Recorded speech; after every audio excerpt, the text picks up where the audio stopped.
Hello and good day. This is Scott with Wet Edge, and I would like to welcome you to our watercolor from a designer's perspective.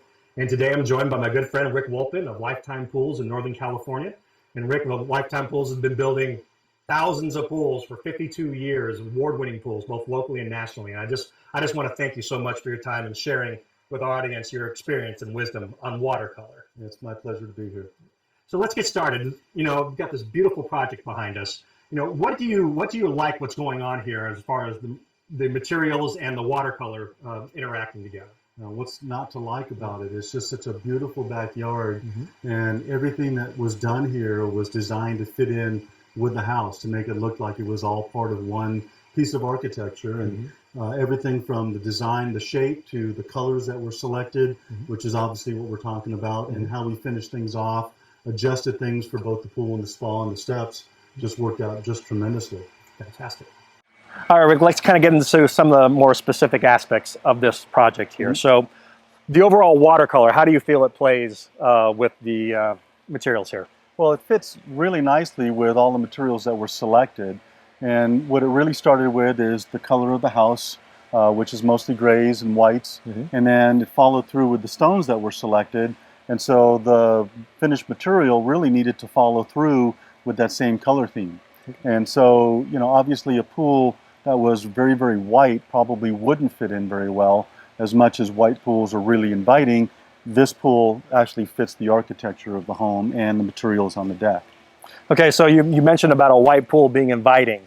What are some of your thoughts? Like this is a gray, so it's kind of like maybe in between this and a dark pool. Maybe explain a little bit difference your thoughts and opinions. Well, my on own dark opinion versus is very simple. A white pool, when you come home on a hot day and you see that white pool sitting there, it's just blue and inviting and just makes you want to just jump right in and cool off.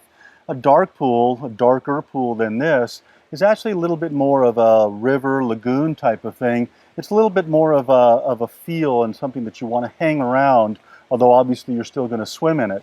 The color that was selected here, the Tahoe Coast, is more of a medium gray, and it's a little bit of a compromise. It's an in-between look.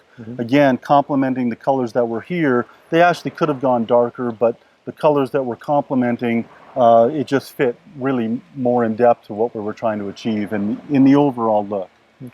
All right, Rick, now we talked a little bit about how the watercolor plays off as just the overall appearance. What else do you want to point out for us? Well, what I like about this pool is the different combinations of materials that we used and how the colors play out. You start again with the Tahoe Coast Primera stone, and it comes up, and on all of the steps and all of the benches, we used a complementary stone that actually gives it more of that natural look, which we're trying to achieve in the entire yard, yet still complements the colors. When you follow it up the wall here, you see the tile, which again is in the gray colors, and it actually creates a more subtle accent than something that's a little bit bolder. So it almost disappears as it comes up the wall and then hits the stone on the spa. So as we move from the pool into the spa, we did something a little bit different with the tile. We wanted a little bit more of an accent, something that was going to be visible. We built a little ledge here so that you have a place to put your arms and put, you know, drinks or whatever when you're sitting in here. And so we wanted to make that a little bit more of a focal point, so it's not quite as hidden like the gray tile in the pool. So using a glass tile, we use that really to just bring out the color that's in the finished material. And I just want to say, I think this feature right here, where you can put your arms up, I think that should be in every spa. That's a great feature, excellent feature. Okay, Rick, this is another scenario I want to go over with you, because over the phone I've talked to folks and they're telling me about how they got their plaster sample, and what they're really focusing on is the actual individual pieces of aggregate, and how, like, take for instance this Tahoe Coast, where you can see whites and blacks, and you have the blue, the red, and the green accent, you know, and they're trying to match those colors up with, say, something in their tile or something in their coping, and they're really just kind of focusing on that view or that point of view. Share some wisdom on that. So we do have a lot of clients who are very particular about how the colors interact and how they match up.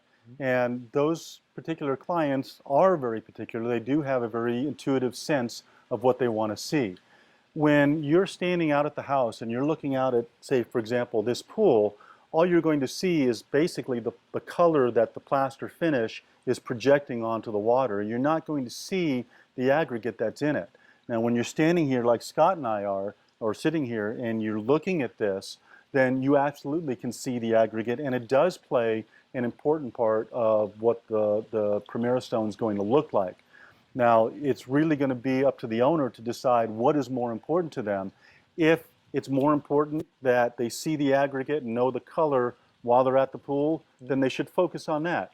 But if it's the overall project that they're looking at from the backyard or from the house, that's probably the more important thing that they should be focusing on. Okay, Rick, we're about to finish up. You know, is there anything else about this project that's caught your eye that you want to highlight to our audience? Well, something that I do like about this, something that they did, and it was a very conscious thought, and something that I do like to try to impress upon my clients, and that is when you look at the coping and the tile, again, it's a complementary type of thing. But what they really did here is when they went into the deck, is instead of trying to match it to the exact same color, what they did is they went a couple of shades off. So it's more of a complementary look as opposed to trying to match it exactly, because if you pour concrete on 2 separate days, you're always going to get something different.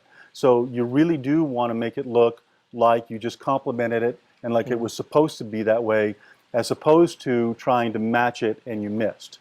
So it's something that they did throughout the project with some of the different materials, and it actually really does make the project really stand out.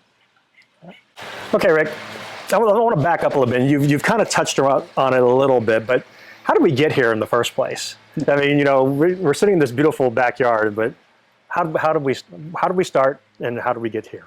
Well, what I like to do when I first meet the owner, before I really start talking about the pools and what they want, I like to go in the backyard. I want to see what's the canvas, what's the palette that I have to work with.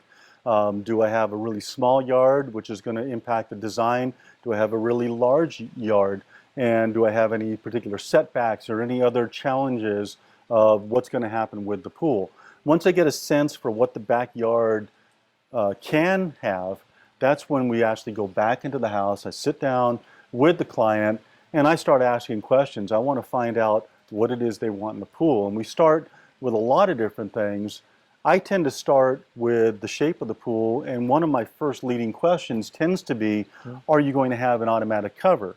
And the reason I lead with that is because if the answer is yes, I know I have a straight rectangular geometric pool, and so that's going to impact the design on what I'm going to do from there.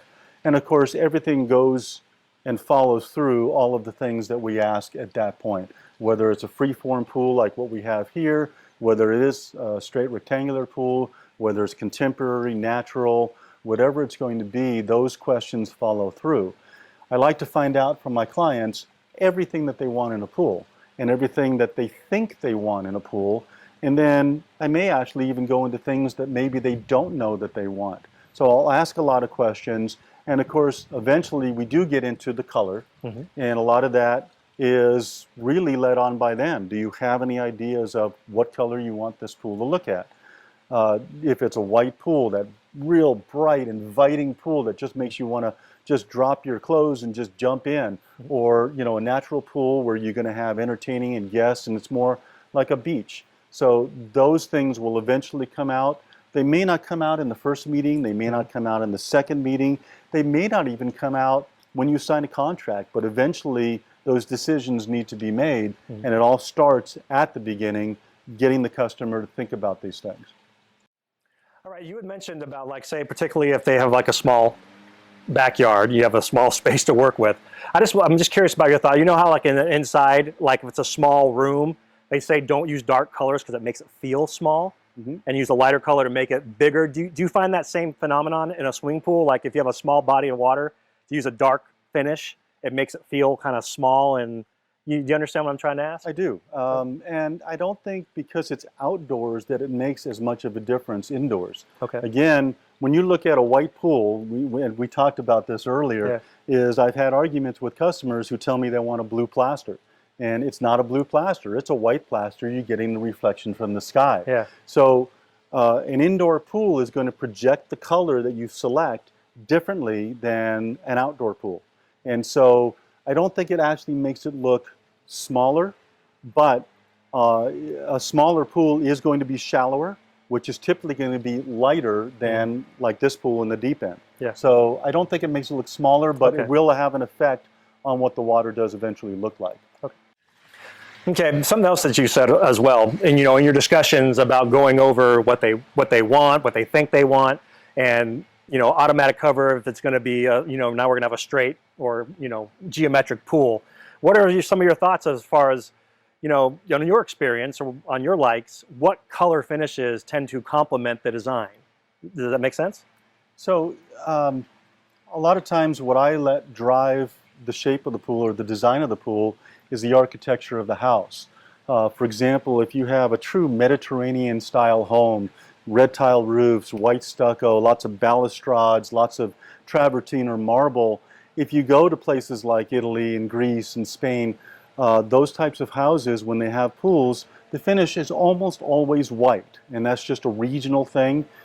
So I like to try to keep with that same type of architecture and match what the original architect had with the house. It goes along with building a pool in the backyard should be designed so that it looks like it was part of the house, not just this added on feature. If you have a rustic home, a craftsman style, log cabin style, Cape Cod style, then you can do something more like a natural pool, in which case maybe the darker colors, again going from the medium gray colors to the darker colors depending on what the background's going to be, what the foliage looks like behind it, or whether it's going to be a little bit more stone and hardscape. That'll determine the colors of what you do from there. So I think I let the house and the architecture and the lay of the land kind of help dictate what the design of the pool and eventually the color will be.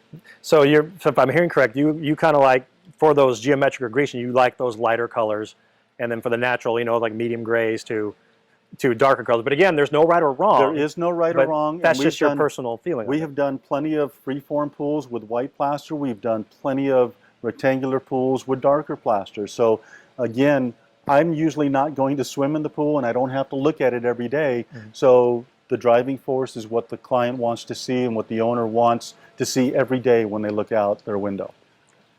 Okay, Rick, to actually further that point about no right or wrong, you have a couple projects that you worked on that were kind of Grecian or formal in design, but you actually went with darker bottoms. Why don't you talk about that a little bit? Well, both pools actually were remodels. Both pools were pools that we built originally and then had different owners. And in both cases, we did a remodel in which the decks were being changed out. And in both cases, they went to a travertine tile. And so when you stood at the house and you looked at the deck and the pool, it was very, very bright because it was a very light finish. And so in one of the pools, we actually used the Bermuda Lunaquartz just to darken up the pool. The other one, we used a Madagascar Lunaquartz. And in both cases, even though the travertine gave it a more contemporary look, if you were standing out there, if we had gone with a white plaster, it would have been so bright that you would have needed sunglasses even in the winter. And so just by changing the interior finish of the color and doing something that was a little bit out of the norm, so to speak, it actually beautified the project, and in both cases they came out just stunning, absolutely stunning. Fantastic. So again, there is exceptions, and we can be flexible. And it proves that there is no right or wrong. Right or wrong. Very good. Well, that's it. Rick, I want to thank you so much for sharing with us your time and expertise. And I thank you for your time and consideration. As always, we hope you found it helpful and informative as you try to make these choices. And just thanks again from all of us at Wet Edge, your pool finish resource.